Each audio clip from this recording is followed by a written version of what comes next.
The fragrance of selfless love that has drawn the world into one family. The truth of an eternal message that has been revealed through every act and word. The fulfillment in service that has been taught by relentless sacrifice. The Lord's own life is indeed His message.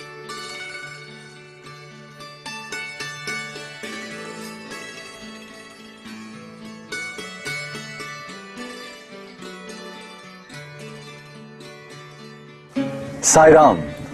On this beautiful and bright sunny day, welcome to the 7th episode in our serial presentation entitled Message of the Lord. Just to remind you, the first 2 episodes were in the nature of an introduction to the life of Bhagwan Baba, and thereafter we have been discussing various aspects of Swami's teachings. Last time we focused on the omnipresence of God in the entire universe. As I told you then, we may see many different and diverse objects as well as beings, but from a spiritual point of view, we must never forget that God is present in all entities, both animate and inanimate. Following up from that, in the present episode, we wish to discuss 2 topics. The first of which is what Baba refers to as constant integrated awareness. There are 3 words here: constant, integrated, and awareness. Each of them has a deep significance. Prajnanam Brahma. This in Veda is called Prajnana, awareness. Not awareness, constant integrated awareness. Constant integrated awareness. Awareness అంటే సామాన్యమైనటువంటిగా మనం భావించవచ్చును. You may consider ordinary. కానీ వేదంలో చెప్పినటువంటి యొక్క చైతన్యము, but that awareness of వేదంలో చెప్పినటువంటి యొక్క చైతన్య శక్తిని and the power of the awareness, దాని constant integrated awareness is to be called constant ఎక్కడే గాని ముక్కలయ్యేటువంటిది కాదు, and it doesn't ఎక్కడే గాని కట్ అయ్యేటువంటిది కాదు, it won't break, ఎక్కడే గాని జాయింట్ కి చెప్పేటువంటిది కాదు, no joints, ఇది ఏది కాదు, కాన్స్టెంట్ ఎప్పుడు జరుగుతూనే ఉంటుంది. it exists constantly, సర్వదా సర్వకాలేషు సర్వత్రా హరిచింతనం. it is present in all the periods of time. దానికి రాత్రి పగలనేటువంటిదే లేదు. it has no distinction between the day నిద్ర and జాగ్రత్త night, అనేటువంటిది లేదు, nothing whatsoever. సుషుమ్నా మానమాత్రం లేదు. it has no 3 states. కాలములు ఒక్కటే, all periods of time are one. అది ఏకం సత్విప్రా బహుధా వదంతి. The truth is one and not 2. In simple terms, what he meant was that one must see God in everything, everywhere, all the time. If, say, we see a galaxy through a telescope, after admiring it, we must not fail to realize that Swami is in the galaxy also. If we see a stone, we must realize that Swami is in the stone. In short, wherever we look and whatever we see, be it an ant or an elephant, we must realize that God is immanent in that being. If we keep on doing that, we would realize, as Swami often reminds us, that there is no place in the universe where God is not present. Indeed, the entire universe is only God and nothing but God. Achieving that realization is what constant integrated awareness is all about. Now you might ask, why on earth should I worry about this constant integrated awareness that you're talking about? I'm a busy person and I have very important things to do. Okay, tell me, what benefits will I get out of this constant integrated awareness? What is there in it for me? well, becoming aware of God's omnipresence and staying in that state of awareness all the time will certainly not increase your bank balance, fetch you awards and things like that. However, there is something far more precious that one can gain, which is God's limitless grace, and a quick reunion with Him, after which it would be nothing but bliss all the time. So, there is something at the end of the rainbow, if that is what you want to know. Meanwhile, someone quite practical might argue, Yeah, I'm a businessman. I pray to God, I worship Him, I go to the temple.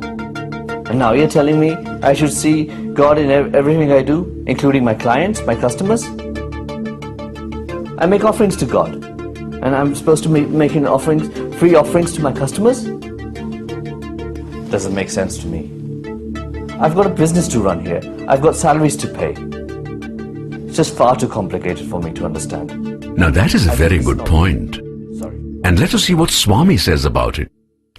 Baba's point is simple, and he essentially says, "My dear fellow, you seem to be in a tearing hurry and do not pause even 1 second to think about what I am saying. Did I ask you to give anything free? Did I say do not make profit? Now listen carefully to what I mean when I say see God in every person. First ask yourself, what is God? The answer is simple. God is Sathya, Dharma and Prema. Hence, do business with your client in a truthful and righteous manner, which means firstly, do not cheat and take him for a ride. You do not have to fall at the feet of the client or give anything free, but just do honest business. Make a profit by all means. The code of Dharma allows you to do that, but do not gouge him for heaven's sake. Profits must be moderate and never excessive nor amount to exploitation. Free market advocates might tell you that price is what the market can bear, but that is not Dharma. So you see, the practical implication of cultivating this constant integrated awareness, or the CIA principle, if I may call it that, is that it would help us to perform actions keeping God in view, but in accord with the needs of the occasion.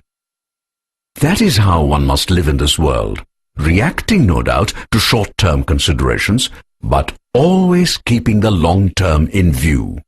And long-term consideration means that the ultimate goal of life is to go back to God from whom we all have come. There is a balance between the short and long-term objectives, and I hope that is clear. Having discussed the CIA principle, which is the first of the two topics that I wish to present in this episode, let me turn to the second one. People sometimes ask, especially those undergoing great difficulty and pain, "Oh God, why did you create this universe and put me in it?" Fortunately for us, Swami has given the answer, which is, I separated myself from myself in order to love myself.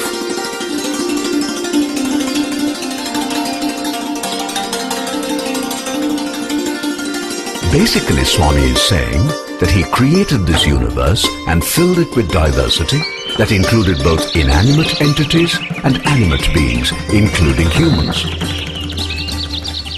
Why did God do all this? Because he wanted to stage a drama. What was the stage for this drama? The entire universe. Who were to be the actors? Humans. What about the rest? Well, the inanimate entities were sort of props, like the land, the sea, the mountains, and so on. What about the insects, animals, and so on? They too had their own supporting roles. At a basic level, they all formed the precursor to the human species. There was also a supplementary role for plants and animals. The plants provided food, the trees provided fruits and wood, and the cows provided milk, and so forth, all for humans. Okay, all these were enabling provisions for humans who were supposed to be actors. But what about the script and the storyline? Here, God was quite different from the usual playwrights. He simply said, "Oh humans, you make up the dialogue as you go along, but there is one thing I want all of you to do, which is to love each other." Maybe you now understand what Swami meant by saying, I separated myself from myself in order to love myself. That essentially meant I, the abstract and formless God, projected myself onto a lower plane made up of space and time, allowing diversity to manifest.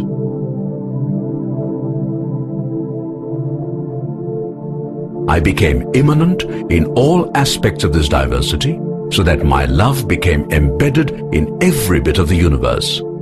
In particular, I gave to each individual the infinite treasure of pure love. I then expected all humans to act in a loving and selfless manner towards each other. I did all this so that love, which is latent in the formless God, might become patent and manifest via humans with names and forms. So, maybe you now have some idea of why God created the universe. He did it so as to stage a drama with all of us humans playing the role of actors. There was no script or storyline, and God gave us perfect freedom to take the play along as we wished. But He was clear about one thing He definitely wanted. He said, "Dear humans, pure and selfless love must be the theme of whatever you do. And remember, that automatically implies that your thoughts, words and action must also be pure." What does that mean? It means that they must conform totally to Sathya and Dharma. You cannot tell your brother or friend that you love him and then cheat him. Not allowed. Understand? Now go ahead and let the play evolve while I sit back and enjoy myself. Interestingly enough, that is not how things worked out. The actors, that is us humans, forgot God's instructions and began acting and speaking as they wished, meaning they allowed selfishness, greed, desire, anger, etc. to creep in, with the result the play began to get ruined. Worse still, humans began to have conflict, harm each other and so forth to such an extent that from time to time God had to put in a personal appearance as an avatar to set things right and get the play back on track, so to speak. And that, by the way, is how Swami happens to be in our midst right now, meaning that we have messed up the world so much that he feels we need his help. Teach me, O Swami, teach me, my Lord, that you're in me and I'm in you. Let me remember with every breath I take that I'm your child. But let us search our hearts and ask, do we feel that way? Swami often says, "I give you what you want, interviews, rings, watches, etc., so that you would ask for what I have come to give."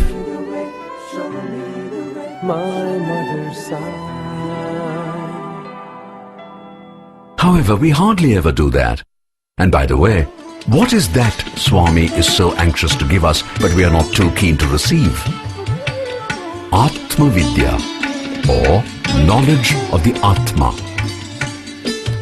This teleserial is an attempt to offer in a simple manner the ABC of Atma Vidya. Why is this Atma Vidya so important? Why is Swami so keen about giving this to us? We have called attention to this earlier, but maybe it is worth repeating what has been mentioned before. Swami says, yourself. ప్రాపంచికమైనటువంటి దేహ సంబంధమైన ప్రేమలంతా కూడాను దేహంతో ఆడుతూ పాడుతూ కూడుతూ ఉంటాయి. But we think of the body relationship. అది మీకు ఆనందం అని భావిస్తుంటారు. We consider it blissful. అది ఎప్పటికీ ఆనందం కాదు. But it's not permanent. ఏనాటికైనా శాశ్వతం కాదు. It's never permanent any time. yes, my dear fellow, all that you can get from this world would be pleasure and pain in cycles. You want lasting happiness? That is called Ananda or bliss. Do you know the way to get it? Atma Vidya is the way to get it. ఈ లోకంలో మనం చదివేటువంటి చదువులు All the knowledge of this world. ఎన్నేళ్ళు పిఏలు pass అయ్యి వచ్చి పేరుగాచిన పెద్దవారులైనా One might be scholars with all MA and BA degrees. సంపద పనుల నుండి సంధాన పనులైనా One may be rich enough. పుడమకీర్తిని కన్న పుణ్యులైన They may be charitable ఆయురారోగ్యములు అనవరతమ్ముండి with all the long పరిపూర్ణ span వరకు of life and వారైన strength. They may be, సతతము జపములు తపములు చేయొచ్చు సాధన నేర్పు సాధులైన they may be strong ones with all the muscle strength and health. సరిరాదు They may be men of penance నిజ and Vedic భక్తులకైనా chanting, but none can equal a devotee. ఇవన్నీ బయట సంపాదించేటువంటి చదువులే. All that we get from the outer world అయితే ఇవి only. కూడా మనకు ఉండాల్సిందే. Of course, it's also necessary. లౌకిక విద్యలంతా కూడాను లౌకిక జీవితాన్ని సంపాదిస్తుంది. The secular knowledge is to carry our living. ఆత్మజ్ఞానము ఆత్మతత్వాన్ని బోధిస్తుంది. The knowledge of the self speaks of the self, symbolizes it. కనుక ఇట్లాంటి జ్ఞానం చదివితే మనం ప్రయోజనం లేదు.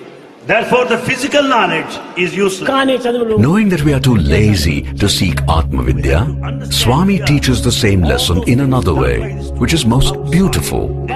Wonder what that is? Here it is.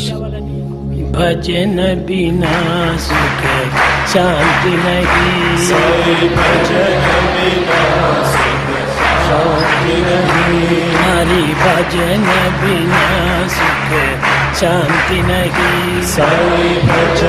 बिना सुख शांति नहीं, हरि नाम बिना आनंद नहीं, हरि नाम बिना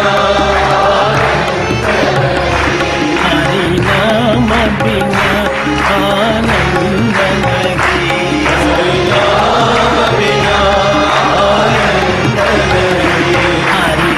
Dear viewer, just think of how many hundreds of discourses Swami has given in public and private, explaining Atma Vidya and all its aspects. Just think of how many times Swami has sung this bhajan for us. At least now, we should introspect and ask ourselves whether we are paying attention to the deeper meaning of what Swami is telling us. And we should not forget that it is not every other day that God comes down in human form to be amongst us.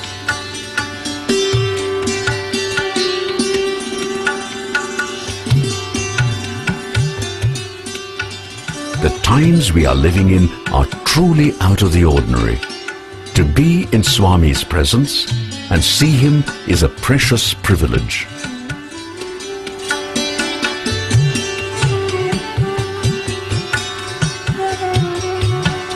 విద్యార్థులారా, Students, ఒక To have the opportunity to listen to his discourse is a sure sign of his grace. To serve him is a blessing that simply must not be missed. And remember, service to man is service to God. So, we really do not have to try to push ourselves to serve the physical Swami. Once we realize this broader aspect of service to God, then it becomes much easier to think of God, to serve God, and to please Him in various ways. The bottom line is simply this. Every human being is an embodied soul. Unknown to itself, this soul is engaged in a journey towards God. In the early stages, the individual is unaware of this and wanders somewhat aimlessly, largely trying to find happiness in this world. Naturally, this leads to all sorts of ups and downs. Slowly, over many births, the individual begins to wake up, spiritually that is. Still, from time to time, the individual continues to lose his way, as a result of which the graph of the spiritual evolution goes up and down, rather like the stock market value. Eventually, there is a transition, after which the individual becomes a real pilgrim in quest of God. And when the individual gets close enough to God, the Lord, out of compassion, extends his hand and pulls over the devotee. The goal is finally reached, and it is bliss thereafter. Maybe we can now think in terms of a take-home lesson. I would say the lesson is, birth as a human puts the individual on the long road to achieving full awareness, which Swami refers to as constant integrated awareness. In that state, one may physically see diversity around, but always tunes to the God immanent within. Once one learns to see God in everything, everywhere, all the time, life becomes very different. it becomes one endless communion with God in a variety of ways, all of which fill the person with bliss or ananda. That, more or less, is the end of the road, barring the shedding of the mortal coil. I think it has been a heavy meal today with a lot of things to ponder about. So maybe we can take a break for now and meet again tomorrow to discuss and resume further. Meanwhile, I do hope you're enjoying the series and also find it useful. Thank you for being with us and meet us again tomorrow for the next episode. Jai Sai Ram.